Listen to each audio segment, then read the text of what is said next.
नमस्कार मित्रांनो, मी पुन्हा एकदा आपलं सर्वांचं स्वागत करतो आपल्या जेम मराठी चॅनलमध्ये. या चॅनलच्या माध्यमातून आपण शिकत असतो की जेम ही जी वेबसाईट आहे गव्हर्नमेंट ई मार्केट प्लेस, या वेबसाईटविषयी आपण संपूर्ण माहिती घेत असतो. चला तर मग आजचा व्हिडिओ सुरुवात करूयात. आजच्या व्हिडिओमध्ये आपण बघणार आहोत की जे बीड डॉक्युमेंट असतं, हे बीड डॉक्युमेंट कशाप्रकारे रीड करायचं, या डॉक्युमेंटमध्ये काय काय गोष्टी असतात, ह्या सगळ्या आपण शिकणार आहोत. चला तर मी तुम्हाला व्हिडिओ सुरुवात करूयात. सो तुम्ही बघू शकता, मी इथं तुम्हाला 3 वेगवेगळे बीड समजावून सांगणार आहेत. दोन प्रॉडक्टविषयीचे आहेत आणि एक सर्व्हिस रिलेटेड आहे. सो पहिले आपण बीड घेऊयात. सर्वात तुम्ही ज्यावेळेस बीडवर क्लिक करता ते बीड डॉक्युमेंट डाउनलोड होतं. सो वरती तुम्ही बघू शकता, या ठिकाणी बीड नंबर असतो. हा नंबर टाकून तुमची बीड तुम्ही जेमच्या पोर्टलवर सर्च करू शकता. ही किती तारखेला क्रिएट झाली त्याचा इथे डेट लिहिलेली असते. ठीक आहे. सो आता इथं तुम्ही बघू शकता, ही एंड टाईम आहे याचा 1/6. ठीक आहे. ओपन होणारे 1/6 अर्धा 7:19:30. बीडची जी सायकल आहे पब्लिशपासून तर 50 दिवसाची आहे. ठीक आहे. ऑफर व्हॅलिड जी तुम्ही दिली आहे ती ऑफर व्हॅलिड 65 डेजसाठी राहणार आहे. कुठली मिनिस्ट्री आहे, कुठलं डिपार्टमेंट आहे, कुठल्या ऑर्गनायझेशननी हे काढलेलं आहे, या संपूर्ण डिटेल्स तुम्हाला या इथं दिसतील. इथं ज्या ऑफिसने काढले, समजा आता इथे बघू शकता ऑर्गनायझेशन नेम BPL लिमिटेड आहे, भारत पेट्रोलियम कॉर्पोरेशन लिमिटेड. ठीक आहे. इथंच ऑफिस नेम पण आहे, कुठल्या ऑफिसने काढले तर सेंट्रल प्रोक्युरमेंट ऑर्गनायझेशन मार्केटिंग, ह्या ऑफिसनं ही जे बीड डॉक्युमेंट आहे, ही जी बीड काढली आहे. सो याच्यामध्ये टोटल क्वांटिटी किती आहे तर ती 2,75,240 ही क्वांटिटी आहे. कुठला आयटम द्यायचा आहे तर त्यांना टेम्पर जे सील असतात LPG सिलेंडरला लावलेले, ते सील त्यांना पाहिजेत. ठीक आहे. सो त्यासाठी जो सेलर आहे त्याचा ॲन्युअल टर्नओव्हर हा 192 लाख रुपयाचा हवा आहे. OEM म्हणजे हे जे बनवतं, जर का रिसेलर असेल तर त्याचा 192 लाख हवा आहे. आणि हे जे टेम्पर सील जो बनवतो तो जर का OEM असेल तर त्याचा पण लास्ट 3 वर्षाचा टर्नओव्हर हा 192 लाखाचा हवा आहे. MSME जे सेलर आहे आपल्यासारखे, त्यांना एक्झम्पशन आहे का तर हे इथं समजतं आपल्याला. इथं यस असेल तर त्यांना एक्झम्पशन आहे, जर नसेल तर त्यांना एक्झम्पशन नाही आहे. स्टार्टअपवाल्यांना काही एक्झम्पशन आहे का तर नाही, इथे नो आहे, त्याच्यामुळे नाही.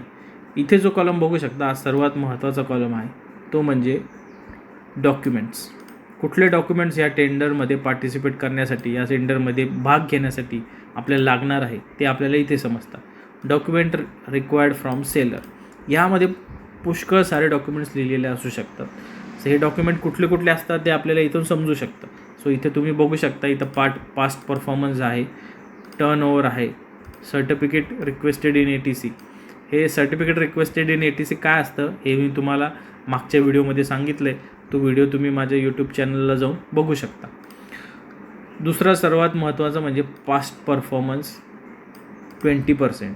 आता हे पास्ट परफॉर्मन्स 20% म्हणजे काय असतं याच्याविषयी मी एक थोडक्यात सांगून देतो. आपल्याला अजून 2 टेंडर बघायचे आहेत, पण तुम्हाला मी हे एक टेंडर व्यवस्थित समजून दिलं की तुम्हाला पुढचे 2 बीड डॉक्युमेंट समजायला कठीण नाही जाणार. सो पास्ट परफॉर्मन्स 20% म्हणजे काय, इथं जी काही टोटल क्वांटिटी आहे, ही जी टोटल क्वांटिटी आहे 2,75,240, ह्याचे 20% जर का आपण केले तर येतात 55,048. सो तुम्ही पास्टमध्ये आधी भविष्यात तुम्ही 55,800 ही क्वांटिटीचे सील्स याआधी तुम्ही कोणाला प्रोव्हाइड केलेत का? जर का ते तुम्ही केले असतील तर तुम्ही ही जर बीड डॉक्युमेंटमध्ये पार्टिसिपेट करण्यासाठी, भाग घेण्यासाठी तुम्ही पात्र आहात. जर का तुमच्याकडे तेवढा तुमचा सेल आधी तुम्ही केला नसेल, तेवढे तुम्ही विकले नसतील किंवा तेवढे तुम्ही बनवले नसतील किंवा विकलेसुद्धा नसतील, तर तुम्ही ह्या बीडमध्ये भाग घेऊ शकत नाही. कसं काढलं मी हे, 2,75,240 ही टोटल क्वांटिटी आहे, याला 20% करायचं म्हणजे 55,048. एवढ्या क्वांटिटीचे मी जर का आयटम कॅटेगरीमधला आयटम जर का मी यापूर्वी सेल केलेला आहे तर मी ह्या बीडमध्ये, या निविदेमध्ये भाग घेऊ शकतो. Bid to R A enabled म्हणजे काय, बीडमधून जर का रिव्हर्स आर ए म्हणजे रिव्हर्स ऑप्शनमध्ये ही बीड जाणार का, तर इथं लिहिले नाही. म्हणजे इथं मध्ये जो L1 असेल त्या L1ला ते पूर्ण अवॉर्ड करतील, बीड अवॉर्ड करतील आणि त्याला ते डिलिव्हरी करावं लागेल material. So time allowed for technical clarification during technical evaluation 2 दिवसाचं आहे. म्हणजे ह्यामध्ये जर का एखादा टेक्निकली फॉल्ट तुमच्या डॉक्युमेंटमध्ये आढळला तर तुम्हाला ते डॉक्युमेंट्स रिप्रेझेंट करण्यासाठी तो टेक्निकली साऊंड असा इश्यू, तो प्रॉब्लेम तुम्हाला सॉल्व करण्यासाठी 2 दिवस दिले जातील. सो त्याच्यावर तुम्हाला 2 दिवसामध्ये उत्तर द्यायचं आहे. जर का तुम्ही 2 दिवसामध्ये उत्तर देऊ शकला आणि जर का ते समोरच्याला पटेल असं उत्तर जर का तुम्ही दिलं तर तुम्हाला ह्याच्यामध्ये इव्हॅल्युएट करू शकता. इन्स्पेक्शन बाय थर्ड पार्टी, कुठलं इन्स्पेक्शन तुमच्या एजन्सीसाठी इन्स्पेक्ट करायचं आहे का, तर नाही. टोटल हे जे 2,75,240 ही जे पूर्ण जी आयटमची क्वांटिटी आहे, सो त्याचं एस्टिमेटेड व्हॅल्यू त्यांनी काढलेलं आहे. सो ह्या एस्टिमेटेड व्हॅल्यूच्या आसपास एस्टिमेटेड व्हॅल्यूच्या आसपासच सगळे लोक त्याच्यामध्ये पार्टिसिपेट करतील. सो हे जे इव्हॅल्युएशन होणार आहे ते कुठल्या बेसिसवर होणार आहे, तर इथं टोटल व्हॅल्यू वाईज म्हणजे ज्याची प्राईस सर्वात कमी असेल त्याच्यावर ते इव्हॅल्युएशन होणार आहे. EMD आहे का ते आपल्याला इथे समजतं नाही आहे. तर EPG म्हणजे काय, तर परफॉर्मन्स बँक गॅरंटी. ई म्हणजे इलेक्ट्रॉनिक असतं, P म्हणजे performance bank guarantee. Bank guarantee लागणार आहे तर किती टक्के लागणार आहे ती इथं लिहिली, 3% लागणार आहे. तुम्हाला जे अवॉर्ड होईल त्याच्यात 3% तुम्हाला परफॉर्मन्स बँक गॅरंटी रिप्रेझेंट करावी लागेल. त्या बँक गॅरंटीचा कालावधी किती असेल, तर 15 महिन्याचा असेल. ते हे EMD आणि बँक गॅरंटी म्हणजे परफॉर्मन्स सिक्युरिटी हा कुठल्या नावाने करायचं आहेत आपल्याला, तर ते बेनिफिशरीचं नाव इथं लिहिलेलं आहे. ठीक आहे. बीड स्प्लिटिंग म्हणजे काय, स्प्लिटिंगचा सर्वात सोपा अर्थ होतो की 2 भागांमध्ये विभाजणं. सो हे जे बीड डॉक्युमेंट आहे ही क्वांटिटी सर्वात मोठी आहे, तुम्ही सर्वात बघू शकता 2,75,240 हे आयटम प्रोव्हाइड करायचे. सो एवढी मोठी क्वांटिटी एका व्हेंडरकडून किंवा एका रिसेलरकडून घेणं किंवा एका OEMकडून घेणं पॉसिबल नाही आहे. सो ते त्या मोमेंटला काय करतील की ही बीड स्प्लिट करतील. तर बीड स्प्लिट करायची असेल त्यांना इथे ऑप्शन आहे, यस केलं आहे त्यांनी, म्हणजे स्प्लिट करू शकता. तर maximum number of bidder among which order may be split. तर किती लोकांमध्ये ही ऑर्डर स्प्लिट होऊ शकते, तर 3 लोकांमध्ये. तर हे कुठले 3 लोक असतील, तर हे पहिले 3 लोक असतील, L1, L2 आणि L3 असे पहिले 3 लोक असतील. तर मग L1ला किती मिळणार, L2ला किती मिळणार, L3ला किती मिळणार, सोपर कॅल्क्युलेशन आहे हे. L1ला मिळालेली क्वांटिटी बरोबर L1, L2 आणि L3ला मिळालेली क्वांटिटी असली पाहिजे. म्हणजे अर्धी क्वांटिटी ही L1ला मिळाली पाहिजे आणि उरलेली 50% क्वांटिटीमध्ये L2 आणि L3 यांना मिळाली पाहिजे. म्हणजे 25% L2ला, 25% L3ला आणि 50% L1ला. अशा पद्धतीनं हे बीड स्प्लिटिंगची जी काही फॉर्म्युला आहे तो अशा प्रकारे होतो. आता तुम्ही इथं खाली बघू शकता, इथे काय लिहिलं आहे, हे जे टर्म्स अँड कंडिशनमध्ये वरती जे आपण बघितलं, हा मिनिमम ॲव्हरेज टर्नओव्हर, OEMचा टर्नओव्हर, एक्झम्पशन्स, स्टार्टअप एक्झम्पशन, या सगळ्या गोष्टी काय आहे तर ह्या तिथं तुम्हाला सविस्तरपणे एक्सप्लेन केल्या आहेत. Minimum average annual financial turnover of bidder during last 3 years. तर हे कसं आहे, OEMचा ॲन्युअल टर्नओव्हर, एस्टिमेटेड व्हॅल्यू कशी काढलेली आहे, पास्ट परफॉर्मन्स कसा कॅल्क्युलेट केलेला आहे, या सगळ्या गोष्टी तुम्ही इथं संपूर्णपणे वाचू शकता. तर मी पूर्ण तुम्हाला वाचून दाखवत नाही, व्हिडिओ खूप मोठा होईल, आपल्याला अजून 2 टेंडर बघायचे आहेत. सो त्यानंतर इथं तुमचं आयटम लिहिलेला आहे. ठीक आहे. कुठला हवा आहे तुम्हाला, ब्रँड टाईप, तो रजिस्टर्ड ब्रँड असला पाहिजे. आता हा रजिस्टर्ड ब्रँड आहे पण त्याचे स्पेसिफिकेशन कुठले असले पाहिजे, तर तुम्ही इथं जर का क्लिक केलं तर तुम्ही जेमच्या कॅटेगरीवर डायरेक्ट जाऊ शकता. अदरवाईज हे बघा, इथं जेमचं पोर्टल ओपन झालं, ह्याच्यामध्ये सगळे स्पेसिफिकेशन मेन्शन केलेले आहेत. तसेच त्यांनी तुम्हाला इथं बघू शकता तुम्ही की इथंसुद्धा तुम्हाला तेच स्पेसिफिकेशन जे आत्ता मी तुम्हाला दाखवले हेच स्पेसिफिकेशन त्यांनी इथंसुद्धा मांडलेले आहेत. या स्पेसिफिकेशननुसार ते प्रॉडक्ट द्यायचं. ॲडिशनल कुठलं स्पेसिफिकेशन पॅरामीटर जर का त्यांना हवं असेल तर ते इथं मेन्शन करतात. ते लिहिलं ॲडिशनल स्पेसिफिकेशन पॅरामीटर, ते तुम्हाला इथं समजून येईल. एखादं ॲडिशनल स्पेसिफिकेशन डॉक्युमेंट जर का त्यांना हवं आहे, ते डॉक्युमेंट त्यांनी इथं मेन्शन केलं आहे. हे डॉक्युमेंट तुम्हाला तिथे लागेल. ही कुठे किती क्वांटिटी द्यायची आहे, डिलिव्हरी डेज कुठं किती द्यायची क्वांटिटी, ते सगळं या ठिकाणी ह्या बिल डॉक्युमेंटमध्ये तुम्हाला मेन्शन केलं आहे. हे एकाच लोकेशनवर 2,75,240 आयटम लागणार नाही. So additional terms and condition या तुम्हाला इथं बघू शकता. हे कसं बनवायचं, काय बनवायचं हे मी तुम्हाला मागच्या व्हिडिओमध्ये सांगितले, तुम्ही तो व्हिडिओ बघू शकता. सो अशा प्रकारे हे टेंडर बिड डॉक्युमेंट कसं वाचायचं, काय महत्त्वाच्या गोष्टी असतात ह्या मी तुम्हाला सांगितल्यात. दुसरं एक डॉक्युमेंट घेऊया, छोटं आहे. हे सर्व्हिस कम सप्लायचं आहे. सो हे बंच डॉक्युमेंट आहे, कारण की याच्यामध्ये 2 सर्व्हिस आहे. एक म्हणजे सेल, जो कॅमेरा सिस्टीम सेल करायचं आहे. दुसरं इन्स्टॉलेशनसाठीचं आहे. सो जसं मी तुम्हाला दाखवलं वरती बिड डॉक्युमेंट आहे, त्याचं किंवा बनवलं त्याचं हे आहे. त्याची एंड डेट आहे, ओपनिंगची डेट आहे. बिडिंग सायकल किती आहे, 90 दिवसाची. तुमची ऑफर व्हॅलिडिटी 30 दिवस आहे. कुठल्या स्टेटमध्ये आहे, कुठल्या डिपार्टमेंटनी काढलं, कुठल्या ऑर्गनायझेशननी काढलं आणि कुठल्या ऑफिसनी काढलं, हे इथं मेंटेन केलं. टोटल क्वांटिटी किती आहे, 480 रुपये. आयटम कुठला आहे, जसं मी तुम्हाला दाखवलं याच्यामध्ये 2 आयटम आहेत. एक म्हणजे तुमचं CCTV आहे सप्लाय करणं, आणि इन्स्टॉलेशन अँड कमिशनिंग चार्जेस, म्हणजे ते इन्स्टॉल करून ॲक्टिवेट करून द्यायचं चार्जेस. अशा 2 प्रॉडक्टला इथे केलं, म्हणून ही बंच बिड झाली आहे. इथं लिहिलं आहे OEMचं टर्नओव्हर आहे, MSME एक्झम्पशन नाही आहे, स्टार्टअप एक्झम्पशन नाही आहे. सेम इथे तुम्ही बघू शकता डॉक्युमेंट कुठले रिक्वायर्ड आहे ते इथं बघू शकता. आता बघा, हे पास्ट परफॉर्मन्स इथं 80% लिहिलं आहे. म्हणजे टोटल क्वांटिटी आपल्याला किती द्यायची आहे, 480 रुपये द्यायची आहे. आणि पास्ट परफॉर्मन्स 80 असल्यामुळे यापूर्वी आपण 384 CCTV आपण पूर्वी 384 CCTV दिल्या गेले पाहिजे आपल्याकडून. जर का आपल्याकडे 384 CCTV डिलिव्हर केल्याच्या किंवा सेल केल्याच्या किंवा इन्स्टॉल केल्याच्या जर का आपल्याकडे तर आपला एक्सपिरियन्स आहे तेवढा, तर आपण याच्यामध्ये भाग घेऊ शकतो.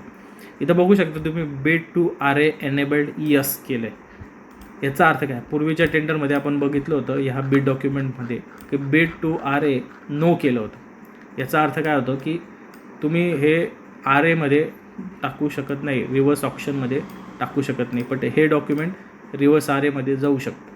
रिव्हर्स RAमध्ये काय असतं की खूप साऱ्या वेंडर्सनी जर का प्राईस खूप जास्त कोट केली आहे त्यांच्या हिशोबाने झाली की ते रिव्हर्स ऑप्शनमध्ये टाकतात. तर ऑप्शन क्रिएट होतं. या ऑप्शनमध्ये प्रत्येकजण ज्या हिशोबाने आहे, जो L1 प्राईज येईल त्याच्यामध्ये, त्या L1 प्राईजनुसार ते कोट त्यामध्ये बोली लावू शकतं, कमीची बोली लावू शकतं. बोली कशी असते, साधारणपणे वाढत जाते. रिव्हर्स त्याच्यामुळंच आहे, ऑप्शनमध्ये बोली वाढत जाते. हे रिव्हर्स ऑप्शन म्हणजे बोली कमी होत जाते. जसं कोणी कमी बोली लावल त्या हिशोबाने हे होईल. आता इथं प्रायमरी प्रॉडक्ट कॅटेगरी का लिहिलं आहे, कारण की हे 2 वेगवेगळ्या बंच केलेले आहेत सर. बंच बिड असल्यामुळे प्रायमरी प्रॉडक्ट कॅटेगरी आपल्याला इथं सांगावं लागेल. सो इथं इन्स्टॉलेशन अँड कमिशनिंग म्हणजे जे इन्स्टॉल करून देणं आणि ॲक्टिवेट करून देण्याची जे प्रॉडक्ट आहे ते इथं त्यांनी लावले. सेम टेक्निकल इव्हॉल्युशन 2 दिवसाचं आहे. कुठल्या पद्धतीने इव्हॉल्युशन होणार, तर टोटल व्हॅल्यू वाईज इव्हॉल्युशन, म्हणजेच प्राईजमध्ये ज्याची प्राईस सर्वात कमी असेल त्याला हे बीड अवॉर्ड केलं जाईल. मागच्या टेंडरमध्ये बघितलं होतं आपण की EMD नो होतं, EMD भरायची नव्हती, EMD कोणासाठीच ॲप्लिकेबल नव्हती. इथे EMD OEMसाठी एक्झम्पशन दिलेलं नाही आहे. सो त्यांना EMDचं एक्झम्पशन मिळणार नाही. सो EMD इथं नो आहे. सो तुम्हाला EMD भरावी लागेल. ठीक आहे. नंतर इथं तुम्ही पब्लिक परफॉर्मन्स बँक गॅरंटी पण आहे, जसं मी तुम्हाला मागच्या वेळेस सांगितलं. हे दोघी कुठल्या याच्यावर, EMD आणि बँक गॅरंटी, तर ह्या बेनिफिशरीच्या नावाने तुम्हाला करायचं आहे. मागच्या टेंडरमध्ये तुम्ही बघितलं असेल बिड स्प्लिटिंग, हे जे स्प्लिटिंगचं ऑप्शन होतं तिथे यस होतं, त्याच्यामुळे हे बिड स्प्लिट केली होती. पण ह्या याच्यामध्ये बिड स्प्लिटिंग नॉट अप्लाइड, म्हणजे बिड स्प्लिट करू शकत नाही आहे. जो L1 असेल त्याच एका वेंडरला 480 CCTV विथ इन्स्टॉलेशन प्रोव्हाइड करावे लागतील. ठीक आहे. सो इथं तुम्हाला जे क्रायटेरिया आहेत ते जसं मी तुम्हाला सांगितलं वरती मेन्शन केलेले त्याबद्दलची पूर्ण माहिती इथं दिलेली आहे, ती तुम्हाला व्यवस्थित वाचायची आहे. इथं तुमचं प्रॉडक्टचं डिस्क्रिप्शन चालू होतं. ठीक आहे. हे 240 पीस आहेत, याच्यामध्ये तुम्हाला डिलिव्हर करायचे. रजिस्टर्ड ब्रँड असला पाहिजे. प्रॉडक्टचे स्पेसिफिकेशन हे याप्रमाणे. ठीक आहे. हे सगळे कॅमेऱ्याचे स्पेसिफिकेशन आहे इथं. ओके. आता तुम्ही इथं बघू शकता की ही एक इथं संपली आणि दुसरं प्रॉडक्ट होता कमी सेकंड इन्स्टॉलेशन चार्जेस. आता ही सर्व्हिस असल्यामुळे अनब्रँडेडच येते 100%. ह्याच्यात काही ब्रँडेड असं नाही आहे.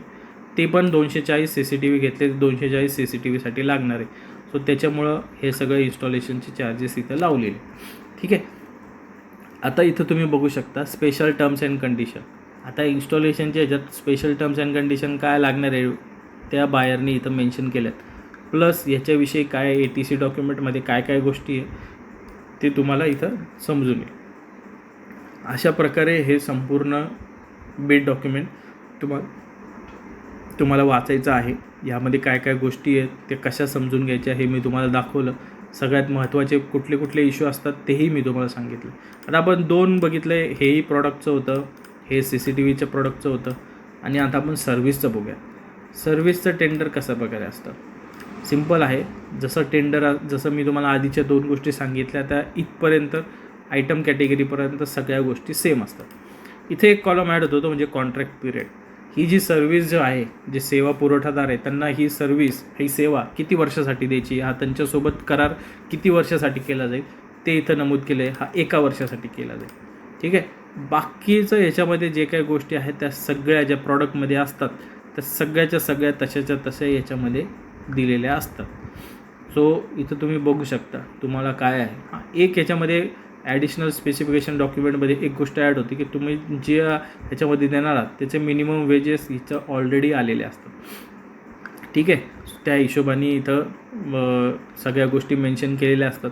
सो सर्व्हिसमध्ये आणि प्रॉडक्टमध्ये जे आहे त्याच्यामध्ये बिड डॉक्युमेंट समजून घेण्यामध्ये फक्त एकच असतं की तुम्हाला सर्व्हिस देताना किती वर्षासाठी आपल्याला सर्व्हिस द्यायची आहे हेच बघायचं असतं. ठीक आहे. ह्याच्यामध्ये तुमचं जसं आयटम किती क्वांटिटीमध्ये द्यायचं तसं सर्व्हिसमध्ये किती वर्षासाठी सर्व्हिस हवी. सो हाच दोघांमधला फरक आहे. बाकी सगळं जे मी तुम्हाला एक्सप्लेन केलं की डॉक्युमेंट्स कसे बघायचे, कुठलं डॉक्युमेंट लागणार आहे, कोणाला एक्झम्पशन आहे, कोणाला नाही आहे, पास्ट परफॉर्मन्सची जी टर्म्स अँड कंडिशन आहे त्या किती आहेत. याच्यामध्ये सुद्धा तुम्ही past performance in similar service required yes केलेलं आहे. किती वर्षाचा हवं आहे ते एक्सपिरियन्स 3 वर्षापर्यंत. जसं आपलं तिथं 30% 20% तुम्ही पास्ट परफॉर्मन्स आहे तसंच सर्व्हिसमध्ये इथं किती वर्षाचा पास्ट परफॉर्मन्स लागणार आहे ते यस आहे. किती वर्षाचा पास्ट परफॉर्मन्स रिक्वायर्ड आहे तर 3 वर्षाचा आहे. सो इथं तुम्हाला मिनिमम याआधी तुम्ही 3 वर्ष अशा प्रकारची सर्व्हिस दिलेली असावी असं बायरचं म्हणणं आहे. तरच तुम्ही याच्यामध्ये पार्टिसिपेट करू शकता. अदरवाईज तुम्हाला डिस्क्वालिफायसुद्धा केलं जाऊ शकतं. ठीक आहे. सो अशा प्रकारे मी हे आजचं सेशन इथंच संपवतो. यामध्ये आपण बघितलं की कशाप्रकारे आपण बिड डॉक्युमेंट कशाप्रकारे समजून घ्यायचं, त्यामध्ये कुठले महत्त्वाचे मुद्दे असतात जे आपण अवश्य वाचले पाहिजे. सो पुढच्या व्हिडिओमध्ये आपण अशाच जेमबद्दलची संपूर्ण माहिती घेऊन येणार आहोत. हा व्हिडिओ कसा वाटला ते अवश्य कमेंट बॉक्समध्ये मेन्शन करा. व्हिडिओ आवडल्यास लाईक करा, चॅनलला सबस्क्राईब करा. तोपर्यंत धन्यवाद.